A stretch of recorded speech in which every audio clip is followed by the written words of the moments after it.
Mr. Gabriel has assisted counsel in high-profile trials of O.J. Simpson, Casey Anthony, Aaron Hernandez, Phil Spector, Enron, Whitewater, Kwame Kilpatrick, and 3 cases he has participated in have resulted in United States Supreme Court decisions. Mr. Gabriel is the author of Acquittal, an insider reveals the stories and strategies behind today's most infamous verdicts about his high-profile trial work. He's also the co-author of Jury Selection, Strategy, and Science, and the author and co-editor of the American Bar Association book, The Online Courtroom, The Future of Remote Technology in the Litigation Process.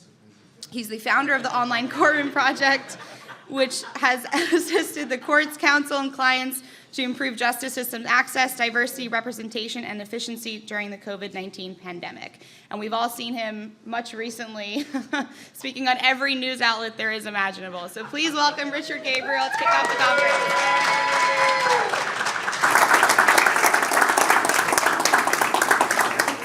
conference. Thank you, Faye. Welcome, everybody. It's so great to see all these old faces and new faces. I'm one of the older faces here. Before I get started in this, I wanted to mention a couple things which I think are important. One is, I've been in the ASTC a very long time. I think I'm moving on 30, 35 years in the organization. And I just want to say that I think right now we're at a pretty remarkable place. I mean, a pretty extraordinary place. And I think it needs mentioning about there seems to be a shift. For those of us who've been in this a long time, we have seen the struggle for credibility, for legitimacy, and now there seems to be a real acknowledgement of the profession. When I see so many of you out there actually on these news channels talking about the trials and stuff like that, when I see so much of bar associations now incorporating trial consultants into their programs, it really is very heartening for me, but it also, to me, signifies a significant change, but also more responsibility, too. I also wanted to mention one other thing that is, I think, going to set up a little bit of the program. We had a verdict yesterday, and despite how you feel about that case, it is significant. It's significant in a lot of ways, not just in terms of how we personally feel about it, but because the rule of law itself is now under fire. And that's the huge change that I'm seeing a lot. And so the significance of yesterday, the significance of what's going to be happening in this election year is critically important. And I think our participation and our involvement in constructing and informing the narrative of what our courts are and how the rule of law gets applied, especially with juries, is critically important. So I want to jump into the program here. I want to talk, this is my mother. She's 100, and I still sit down and I talk to her periodically, and she dismays over the course of our courts right now, and especially the judicial, because she is a former Superior Court judge. And in 1954, she graduated from law school, from Knight Law School, and was admitted to the bar, but she was then, actually she passed the bar exam, but was denied admittance to the bar exam because her brother was organizing oil field workers in Texas. And he actually ran for Attorney General of the state of Texas on the Communist Party ticket. She was denied admittance to the bar exam, and also because she was friends with Adrian Scott, who's one of the Hollywood 10. And I'm not going to go into that history there. Ultimately, she had to hire a lawyer, and she was admitted to the bar exam. She went on to have a law career, and then obviously sat on the Superior Court bench for a number of years. My father also was in the Army. He was a navigator in World War II, and he went through college on the GI Bill, became a psychologist, and then was working at the Veterans Administration, the VA, but he was also fired because he refused to sign a loyalty oath. during the McCarthy era. So the truth is that we are a country of laws, but those laws are made by men and women and used by men and women in various ways. And the way that we have to evaluate how those laws are used and now how they're applied is, I think, critically important, especially in this year. So when the polling started earlier in 2023, I just saw this precipitous drop in trust in a lot of the institutions. I'm sure a lot of you have seen that and have dealt with that in jury selections too. And I decided, okay, we get this polling, we get it, you know, that there's this drop, but what does that mean? So we started the Trust and Justice Project. It's a collaboration with the Online Courtroom Project. ASTC has also generously, and ABOTA had to. I also will say that all of you have so generously supported this, either just with your support, with your financial support. I want to point out IMS specifically. They did all the recruiting for our focus groups here. So I really want to thank all of you in your support of this project in here.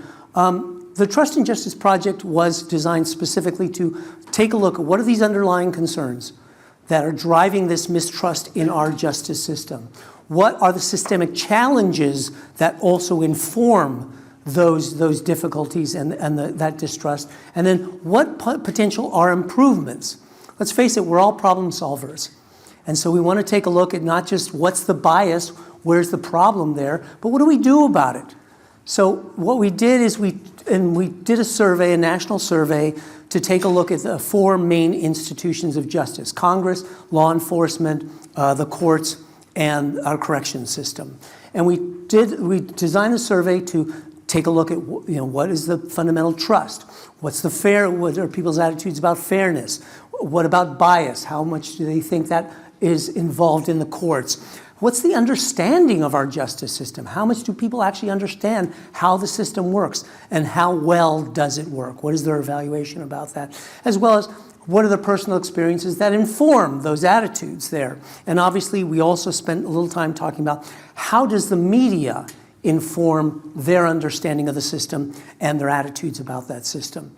So no surprise here. This is some of the survey results. I'm not going to go into a lot of them. There's a whole survey that you can read on the ASTC website. It's posted.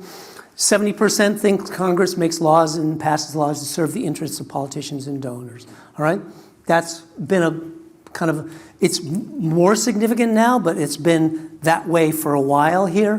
When we get into trust about our system here, about 40% distrust, and this is across the board, 40% of the population distrusts plaintiff lawyers, about 40% trust defense lawyers, 40% distrust the court system. And one of the things I found interesting, you know, we all look at charts all the time because we do a lot of jury research and stuff, and we go, oh look, a majority still trusts the system.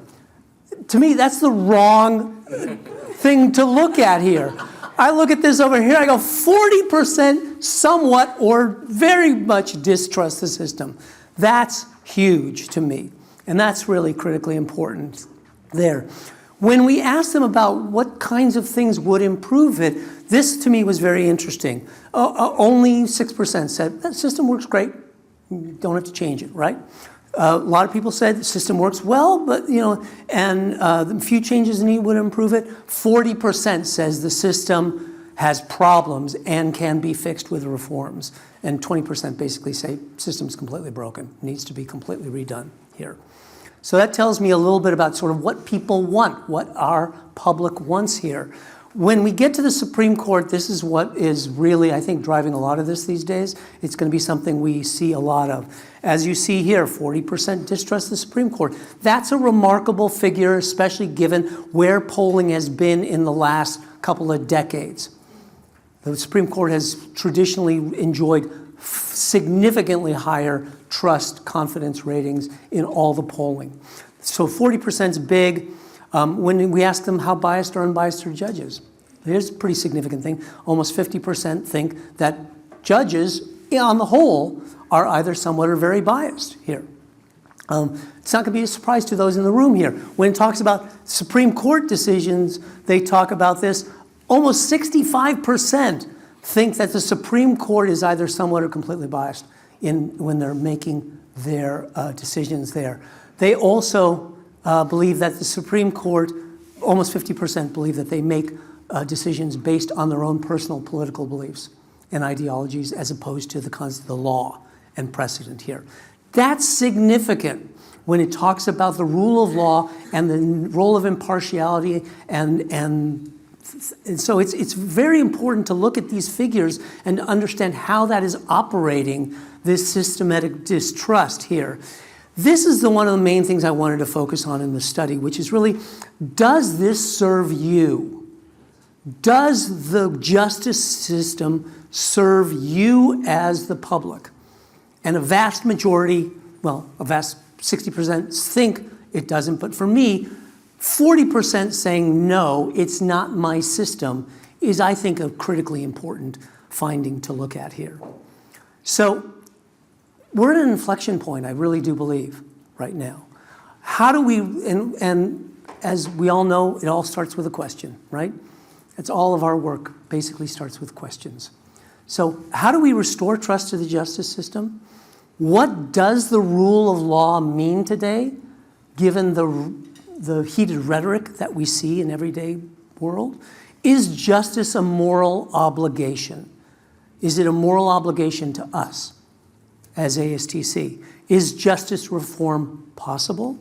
And also, what improvements can be made? So let's get into this, because I think the data that we get in surveys, as we've heard sometimes, the map is not the territory, okay? That data is not a thing. And so we want to take a look at once we get the data, what's the information that we get from that data? And then how does that create knowledge that we can then use there? So data by itself, it does not give us. That's why we decided we wanted to do some focus groups here. And we did focus groups. We've done so far 11 focus groups, 7 with the general public, 2 mixed, 1 with very conservative jurors, 1 with very progressive jurors, all black, all Latino, and all white juries. We then do two focus groups with just jurors, and then I also did some interviews, and then 2 focus groups with lawyers, and then I did a couple of interviews with some judges as well. I wanted to get focus groups with judges, but they were very reluctant to talk about their opinions about stuff. These are our moderators, fantastic moderators of our focus group. So Ken Brodebain, who's here, Alexis Forbes, Leslie Ellis, phenomenal stuff. George Monroy, obviously with IMS, and Will Roundtree did a wonderful, wonderful job in facilitating these focus groups here. So we wanted to look at what are these underlying causes here? What is really driving this? Some of this is what our participants told us. Some of this is just my analysis over the years. Because everybody kept saying to me when I was working on this project, they were like, it's such a big issue. It's big. What? And I was like, yes, it is big, but like in any big issues, like we do with our cases, you got to break it down. So I wanted to sit there and figure out, okay, how do we break this down? What is the information that we're getting, and then what additional information also can inform this? So obviously one of the primary things that we got feedback on, systemic racism. Not a surprise there. This is what we have in this. You guys are familiar with the statistics, but what's critical, obviously, is that we're aware of it, but I'm not sure people understand sort of how it really operates here. And, systemic racism obviously is pervasive. It is perceived across all the groups. Even the most conservative jurors went, yes, that is operating in our system here. So they understand that obviously that a preponderance of criminal defendants are of color. And one of the most significant statistics that I recently looked up is that 23% of criminal defendants are black, but 32% of incarcerated people are black. And that tells me a lot about what happens in this system here. So it's obviously a significant issue. Here's one of our participants talking about it. Justice, I don't think of justice for people. I think of it just as a term, but not really true justice. Like, we haven't seen enough justice to support what that means. We say that we're a country that will give justice to everyone, but that's not what we say, and what we do are two different things. But for me personally, when you say justice, there isn't anything in me that feels anything will be just. Oh, interesting. Do you feel that, again, like Fasia said, because of historical things, or because it's just too hard to come by, it's too complicated, or? Well, I say it for things that I've seen personally. Okay. Things that I've witnessed firsthand. The first encounter I had with injustice was my brothers playing basketball outside, because that's all they can do. And because it was nighttime, my brother and his friends were all taken, they were all arrested, as if they were doing something other than just playing basketball. And they tried telling them they were just playing basketball. And all of them were of ethnicity, of different ethnicities. And my brother's one friend that was the darkest of them all, they treated the worst. And I remember, and I have a white mother. So I see things differently than most, because I grew up with both. My mom is actually Jewish. But we had to go down to the sheriff's office to get my brother and his friends out. And it was just, there was no reason. They thought they were doing something they weren't doing. And it was really just because of their race. Here's another participant talking about the concept of justice. When you initially think of justice many years ago, they said justice was blind. And I don't see that in today's world. I think that that it's not blind anymore, as it should be. It doesn't matter who you are.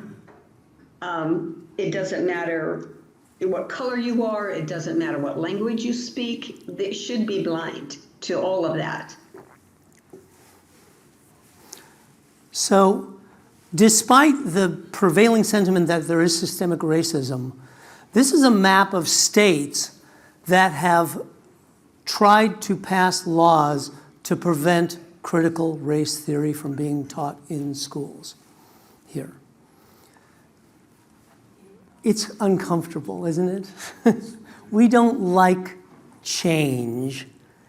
And despite this pervasive feeling that it is a reality, we don't want to admit it. So this is one of the tensions, I think, that we all deal with in terms of reforms in the system here. So attitudes towards the courts, the participants also talked about the systemic racism in terms of what's driving that. Obviously, drug laws that targeted minorities, mandatory minimum sentences, overcharging, the trial penalty. If you don't plead out, you somehow get obviously a higher sentence, the three strikes laws, and obviously recidivism rates, and what I call the prison industrial complex, which thrives. It's an $81 billion industry that we funnel into prisons these days. This is what the people feel. Attitudes towards the police, we asked about law enforcement. People thought it's a militarized culture. It's got disparate treatment, obviously, of just minorities and religions and sexual orientation, unchecked power that they have, little accountability, not trained to deal with actual public needs, i.e. mental health issues, social issues, domestic issues, things like that, and obviously an orientation toward I'm here to prevent crime as opposed to serve the community in whatever they need. Here's one of our participants also talking. Definitely had kind of an eye-opening experience to how people were treated based on race and ethnicity in terms of arrests and protests and things like that. But I don't use the phrase justice system. I don't think we have one. I think we have a legal system. I think the outcomes are entirely based on socioeconomic status, race, and I think that the outcomes don't serve anybody well. They don't serve society. They don't, you have situations where people, lose their jobs. How does that help anybody? It basically encourages recidivism. Second issue that came up a lot, which is justice equals money. The quality of justice is what you can afford. You get that quality, whatever you can afford. So you can afford either the suits or the public defender, and that reflects on the quality that you get. Here's another person. I'm not one who thinks there's bias in the court system per se, like institutional bias. However, I have to agree with Julian. If you're rich, if you're wealthy, you're going to get a really good lawyer, or frankly, you're going to get a whole stinking law firm. So in that case, having a rich lawyer is like a thumb on the scale. You're going to get a better quality of lawyer and a better outcome than someone who, heaven forbid, is using the whatever they call those free lawyers. Public defenders. Public defenders, yeah. Another issue that came up is this concept of justice now is defined as punishment, as either blame or punishment. That's what we do. When we hear about was justice served, it usually means conviction, right? As opposed to what is the process of justice. So we've kind of re-characterized, and I really want to keep taking a look at, look, we have communication scholars in this room, we've got a lot of people. The semantic use of language that is now being used is something we really need to be paying attention to because it affects how the public views this stuff. So, obviously, justice is an $81 billion thing. We've commoditized corrections, basically, and stuff. And so here's another participant talking about it. One barrier to this is a bias that police and prosecutors and district attorneys all share, which is get convictions. That group of people, the goal, I think, is not as lofty necessarily as dispensing justice. I think the goal is get convictions. And that's where there's room for, biases to come into play. What cases does the district attorney choose to prosecute? If you've got a case where someone has, they're probably not going to be able to hire their own attorney, they're going to get assigned a public defender. Well, we're going to prosecute this one, and we're going to try to get a plea bargain and get a conviction, right? And so I think, I just think that there needs to be some mechanism for de-incentivizing convictions. I'm not necessarily sure what that is, but I do think it's a barrier to impartiality. It's so funny, when we talk to people a lot, because we wanted to spend a lot of our focus groups not just asking people what they thought were the problems, but also what they thought were some of the solutions or some of the improvements and stuff. People didn't know, and that was instructive to me. There's some of them that did pop up and make some good suggestions, but that's why I think some of this conversation needs to be continued, because there are lots of good things out there that can help with this, that are being done, but most people don't know about them. So I think we need to also put forward the dialogue. There are solutions to some of this out there. They may not be solutions, they may be just improvements. Yeah, Charlie. Touch on comprehension, because I love this notion of language, justice as an outcome versus justice as a process. What did you find in the comprehension measures about how well people understood process if you asked questions like that? We didn't specifically ask those questions, but comprehension is something that we really did. We did test for about people's understanding, and like we test in all of our research projects, how well did you understand this case? People go, I had general understanding of it, which means they don't really have an understanding of it. Okay? And so that's what we're doing. Yeah. Let me follow up on that, because the thing that I see is that what's happening is that we are shifting from a culture that focuses on the process to one that focuses on the outcome. Right. To what, plaintiff-oriented jurors sometimes do in cases, which is people say, well, there's a bad result, and so there must be a bad process. Rather than looking at the process and saying, oh, the process works, so I don't like the result, but that's the way the cookie crumbles. And of course, we have public figures who are out attacking the system and who are saying that the system is broken and corrupt and unfair because it's not producing the right results.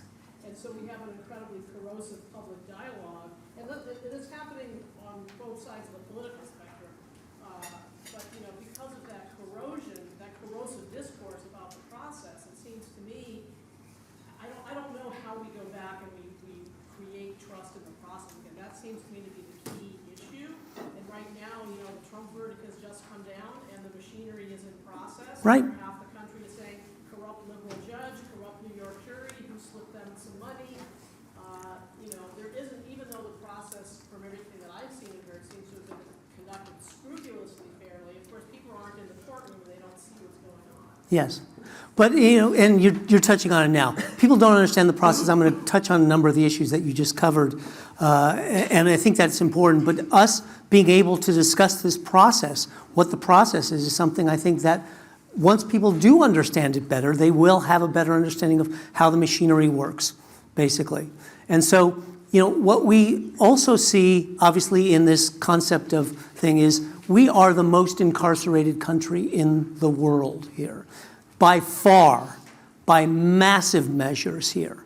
We, by far, and we just have this machinery that just likes to criminalize a lot of behavior, and then we like to put people in jail on this. So obviously another issue came up with is the politics of fear.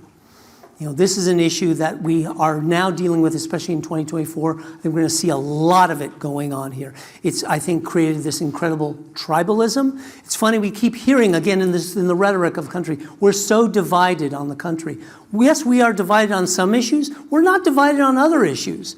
On people's access to abortion rights, we're not that divided on. The majority of people want background checks on guns. They want access to abortion rights and things like that. So I think we need to be able, because we tend to group everything as really this polarization and this division, and it creates this tribalism, this fear of immigrants, this fear of this, and it's easy for both sides to get it's in-group, out-group, typical behavior. It's very, very old biological stuff with us. And we just have to be aware of it with this. Another issue has to do with, obviously, the media. And we did ask about this, and there's an awareness in the public of how the media does affect attitudes here. There is a negative news bias.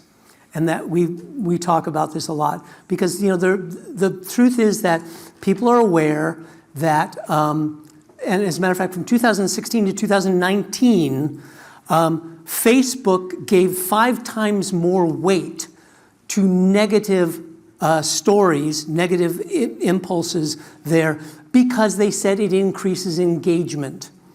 And that's what does happen. People are more engaged with the negative stuff. And when you see the headlines of everyday thing, it's telling to me that news organizations are now putting out a positive news ancillary publication. I'm just subscribed to the Washington Post. They give me this thing a couple times a week called The Optimist.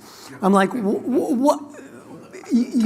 Your stuff is so profoundly negative that you need to create separate news about puppies to somehow make me feel better about the news here and stuff. So it's absolutely important that we understand how the thing that's affected and how headlines are created, because it does inform our attitudes there. Obviously, it informs propaganda that we see. And recently read a really interesting article in The Atlantic about weaponized propaganda that both China and Russia have engaged in. I think it's going to apply in 2024 here in this country. partly from Russia and China, but also understanding how AI is going to be creating these memes and these things here. So this is all, we get these disinformation things that we really need to understand how this is being applied and how AI is being applied. I know we're going to be talking about this. Jeff's going to be talking about this at the conference here. Some police departments are experimenting with AI, but the research has said that when you put in a prompt in AI which says criminal defendant, you're going to see a lot of black images there.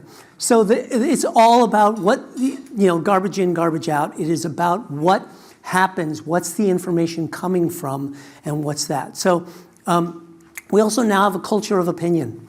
We're prompted by opinions all the time. And so we get news stories that we can comment on. We get news stories that also, if you look on the CNN page, you see this blending of news, analysis, commentary, and opinion that's all together there. And because we're filling pages, we're filling airtime, there's a lot of people out there. I'm on the news sometimes giving my opinion on stuff, all right? We are primed for opinions, which also sometimes forecloses the difficulty of going, just what's the question? I mean, one of the things I found myself doing after a while, getting all, juries and deliberations on the Trump trial, what are they doing? What are they doing? I'm like, just let them do their job. There's nothing to talk about. Just let them do their job.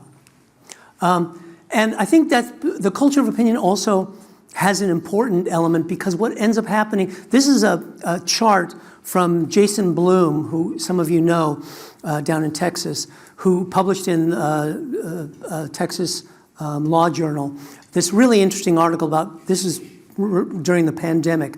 He talks about how the narrowing, when we do jury selection, we tend to look at, who are the outliers, who are the people that are really good for us, really bad for us, and there's a big middle group in the middle there. What he saw when he started studying this is that this middle group was disappearing.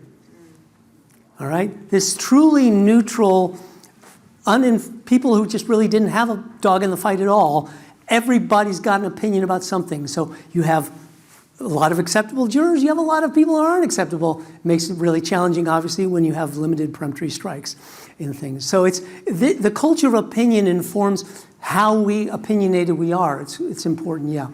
How did he define persuadable? I don't know. I don't know. I'll see if I can find the reference for the Law Journal article on that. It's an interesting thing. I like Jason's work a lot. The cult of me, all right?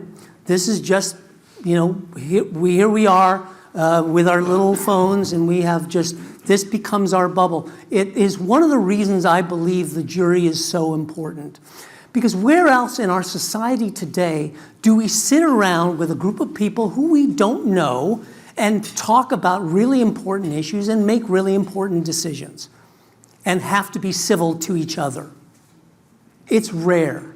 And so we have this cult of me, and obviously the information bubble and the curated feeds that create our own things that obviously help to feed our confirmation bias about what we already know and believe and stuff. This is the other thing that fuels this sort of difficulty in accepting other points of view, even when the information, the evidence, the data does support it. You see this obviously drop. Another significant issue is this drop in trust in actual facts. We heard the term alternative facts, I think, in the last administration and stuff. And that's, that's become acceptable. This is what I believe here. So that's the thing. We have also become a culture of complainers. You just have to go on Nextdoor to understand that very few people get on there and go, I had this great experience today with a neighbor and stuff. They don't do it. We've prompted this, some of the research shows that, even customer reviews, for the most part, like almost the vast majority of them are complaints about it, as opposed to, this was a great product, I really liked it and stuff. Why? Because when we get that, we like, I'm satisfied with the project, we don't do it. But we've become this sort of culture of complaints here. When I was doing the polling, and I take a look at this when I talk about the presidential approval ratings and stuff, I go, look, are we happy about anything these days? Really, are we happy about anything? And we're not primed. This is, again, we spend a lot of time talking about what we put in our bodies, our food. We don't spend enough time, I don't think, talking about what we're putting in our brains. What is feeding our brains? How is it informing how we think and believe about what we believe about the world? Culture of conflict. This is also what we're doing. We are primed for the battle. We have sports. We have politics, and we have the courtroom, all rife with metaphors about the battle, about the war room in our things. It's all about this kind of prevailing, we've got to win, we've got to lose, and it creates a culture of conflict there. And sometimes we overlook what is the resolution.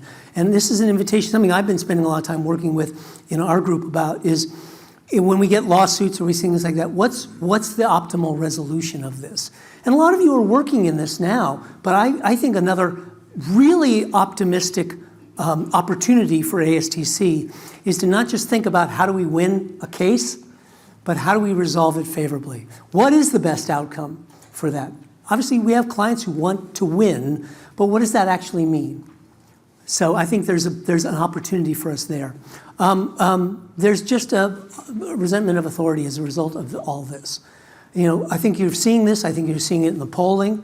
There is this sense of I don't trust. Look, I grew up in the late 60s, early 70s. We were told to question authority, all right? But we weren't necessarily told to hate authority, to dismiss all authority there. And right now, we just have this implicit resentment of anybody telling us anything to do. And I think that's a very important understanding about how the hierarchical nature of even trials are conducted and where jurors are at. Because I think we sometimes disempower jurors in just the way that we conduct trials here. Because we have this authority, we say to them, you're going to sit there? I mean, it's mind-boggling to me that in the Trump trial, the jurors wanted to hear some jury instructions. They were not given a copy of it. They were told that by New York law, apparently, they can't get a copy of it. They had to file back into the courtroom and have the judge read to them something again. I mean, why? What does that say? That says that I'm the law here. I'm the one who's giving you the law, as opposed to here you are the jurors. You have the law now. It is your job. So these are the kinds of messages and clues and things that operate in our system that I think do create this. The court mentality, I think, is something we really need to look at. Okay? Seriously, it's despite all of this, despite all the things that we keep hearing here, very little change happens.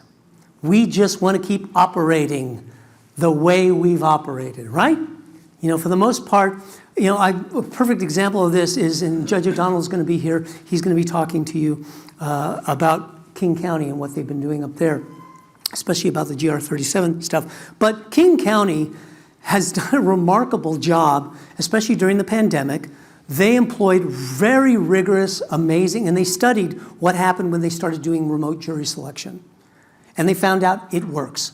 They were getting higher degree of representation of their jurors.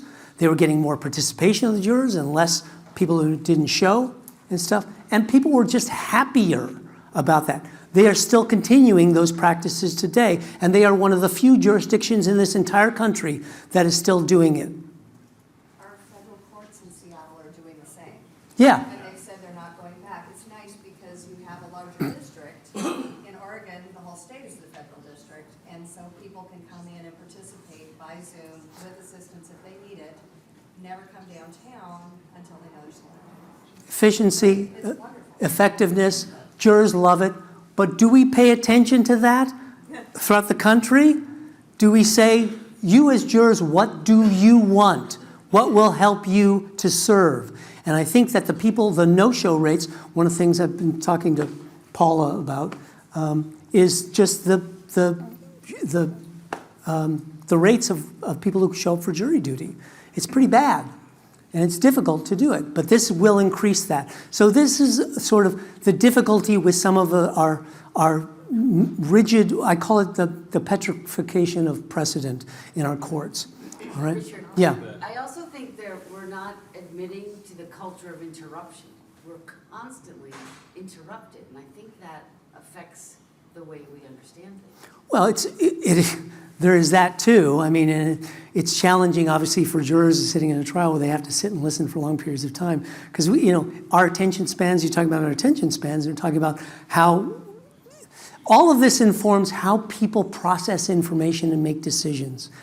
All right? And so these are things that I think that are creating this kind of wide disparity, this big gap between how the courts see their function and how the public understands how the courts and the justice system actually works. Silo mentality is another thing. Again, every judge sometimes has their own rules.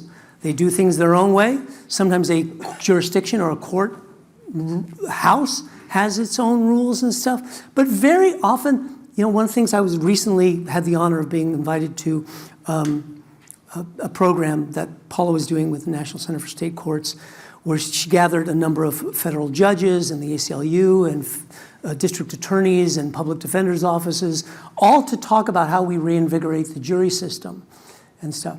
And, one of the things we talked about is that there's not a best practices. And we all know this from having done work. There are best practices that we know will facilitate understanding how biased a juror is in jury selection.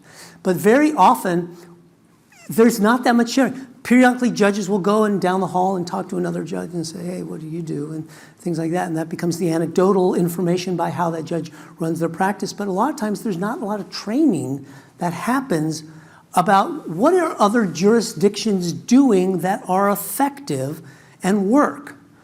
Transparency, all this creates this sort of opaqueness in the system, the sense that people just don't know what is happening behind those closed doors, which obviously can create a great deal more suspicion and mistrust here.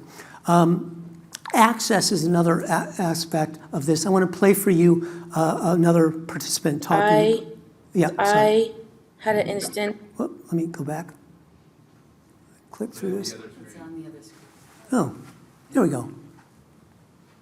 Says I had an instance where I was doing a parenting plan, and I've never dealt with the courts. I had no idea what room to go to, what papers I needed. I didn't have any idea. And when I asked the clerk some questions, it was more of, you kind of got to figure it out yourself. They can't give you any advice. They can't give you any direction. And I literally felt like the room was spinning. I was like, I don't even want to do it. I don't know where to go. I don't know what resources I have access to. I don't even know how to find out, what resources I can get. It was a huge headache.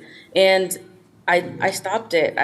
I didn't even proceed with it because I had absolutely no clue. Me and my mom were Googling things, and my husband was trying to help. It was a real headache. And when I was trying to, I don't even know how to contact a lawyer or what type of lawyer I needed, or it was, and then it felt like the court was there, but they weren't there to help. They were kind of just there to just, mitigate things and just take your paperwork and your money. And it was just like, I couldn't even ask a question on what forms I needed. It was more of, you kind of just got to figure it out. So she went to get to the help place and they couldn't help her. She gave up. And this happens a lot in our court system. Just this feeling that people don't feel like they know what happens when they go in the courthouse and stuff.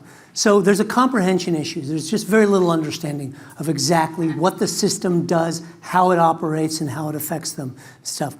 So we then get to this sort of system inflexibility issue, which is just we don't really like to change.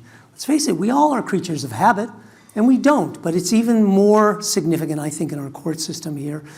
Here's a couple quotes about training of lawyers. This is when Elena Kagan was the dean at Harvard Law. When you haven't changed your curriculum in 150 years, at some point you look around. Here's another dean of Vanderbilt Law School. Often people defend the traditional curriculum by saying what we are teaching them to think like a lawyer. I say we're teaching them to think like an 1870s lawyer. And here's Jerry Spence.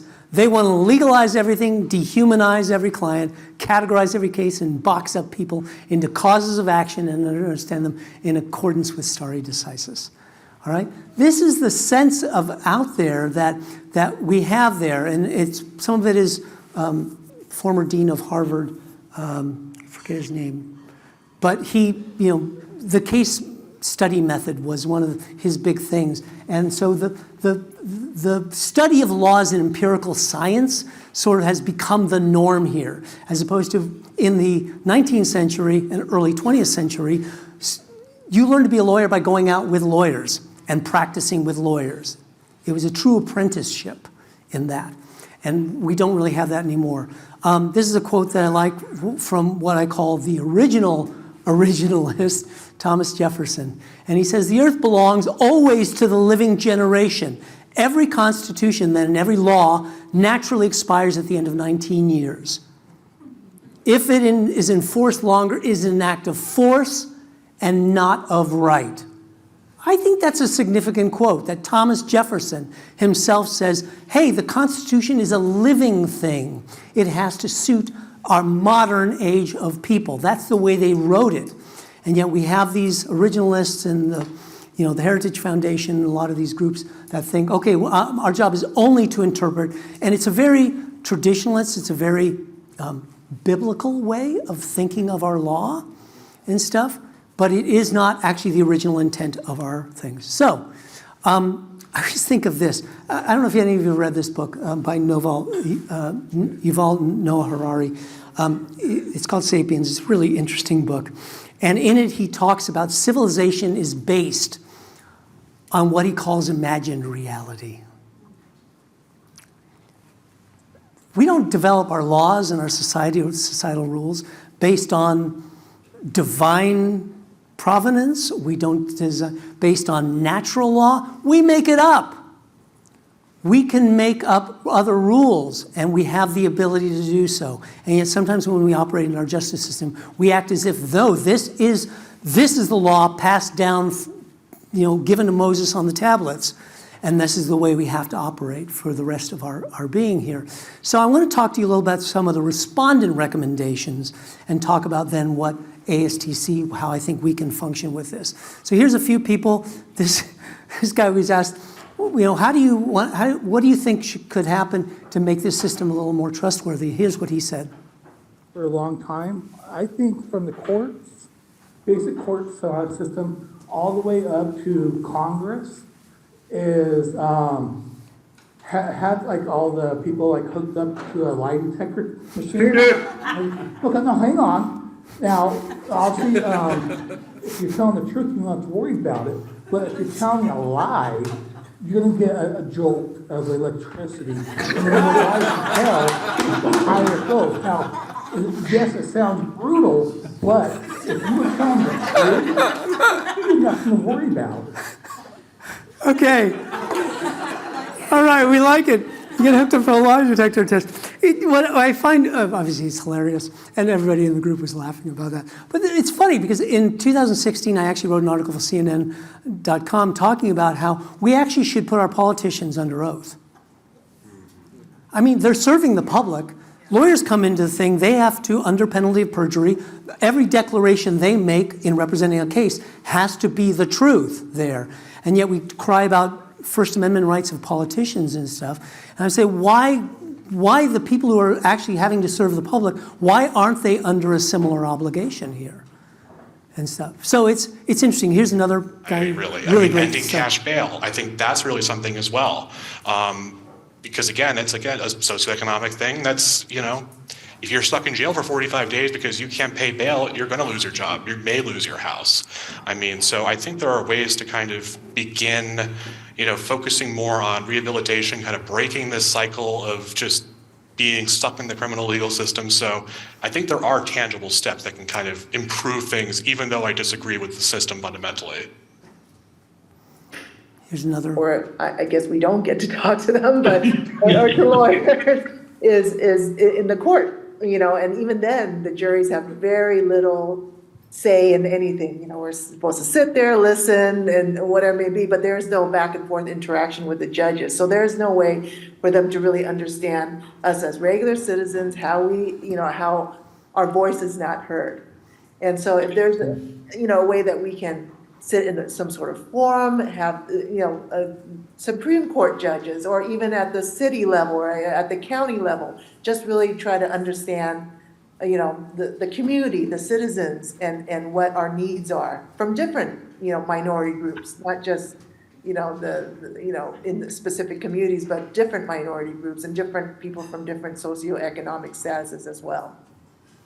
Once a week, having a courtroom tour led by a judge for the public, saying, let's walk through this. Here's a trial in process. Here's the jury selection process. Here's what's happening here. Just the idea of somebody having a public forum where the people can come in and somebody can explain to them, here's how this works. So what can we do as a society? Where do we go here, all right? Richard Thaler won the Nobel Prize for Behavioral Economics in that he developed behavioral economics based on the system. Up until that point, the prevailing thing is consumers used strict logic and rational thought to make their purchases. And he went, no, I don't think that works. And he based his work on these two guys who you're all probably familiar with, Kahneman and Tversky's work in cognitive biases and stuff like that. And similarly, I do believe that if for some reason we had to propose that we present evidence of our court system in court, we wouldn't pass a Daubert challenge in terms of how we operate, in terms of how people actually make good decisions here. So I think our job is really what our expertise, and I look around the room here and I see the decades of experience, I see the thousands of trials and the expertise in a wide range of subjects here. We're fundamentally about the psychology of judgment. And why can't we think of judgment as how do we improve the decision making of all the constituents, of clients, of attorneys, of judges, of jurors in the system? If we take that on to think, how do we improve just the quality of that decision making? That's, I think, an important task for us. Again, as I said, I was able to participate in this great forum. We're talking, and this is amazing to be able to actually sit down with a lot of constituents in the courts and actually talk about an issue, talk about the challenges. It was a wonderful day and a half, really there. And the more we can participate with that, I know Charlie Morris has been talking to judges. I know that Chris Dominic has been writing a new thing for judges in the Multnomah County area, talking about how do you talk about will you describe briefly what you did? I helped them with their orientation speech. That's all I did. They just didn't think they were getting enough attention. So they had me come in and watch their speeches and give them recommendations on how to make it better. And on the very first day that the first judge tried out her new speech, she got a standing ovation.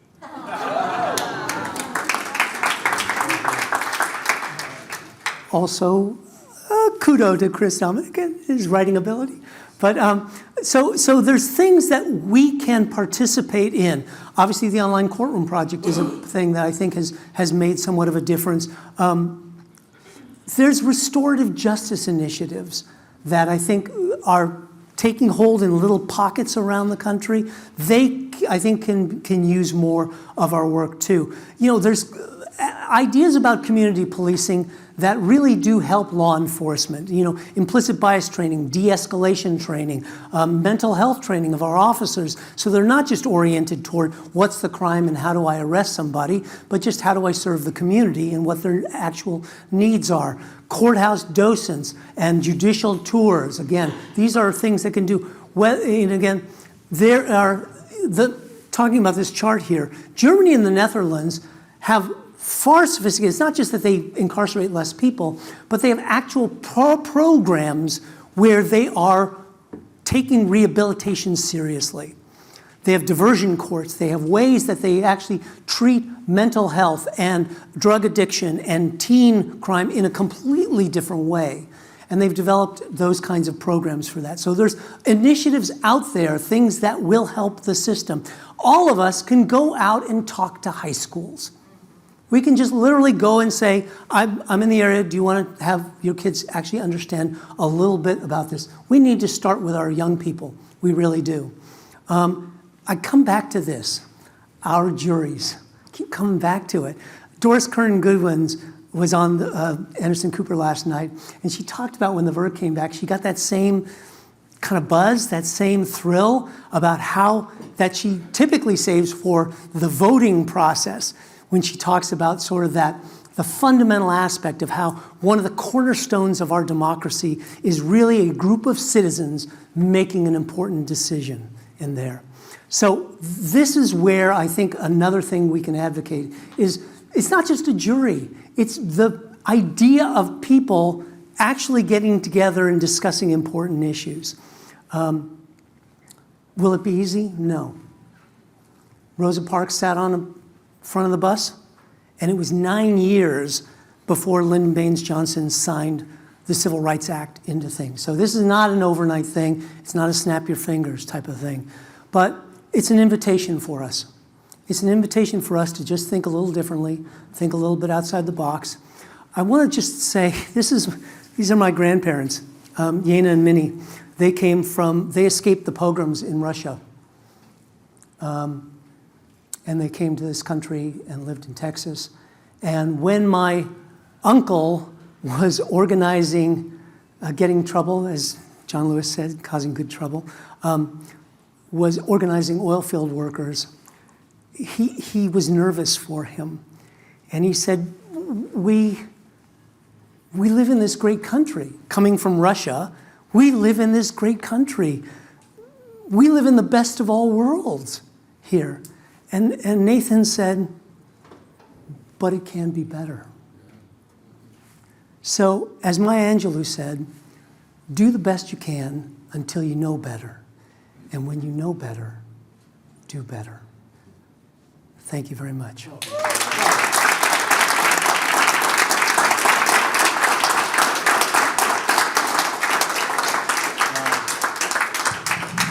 I don't know if you have questions? Yeah. I have a statement. I want to thank you. Richard Gabriel has an amazing combination of deep thinking and actually enacting it. And so you epitomize what you are asking all of us to do, and you do it over and over and over again. So thank you so much for this.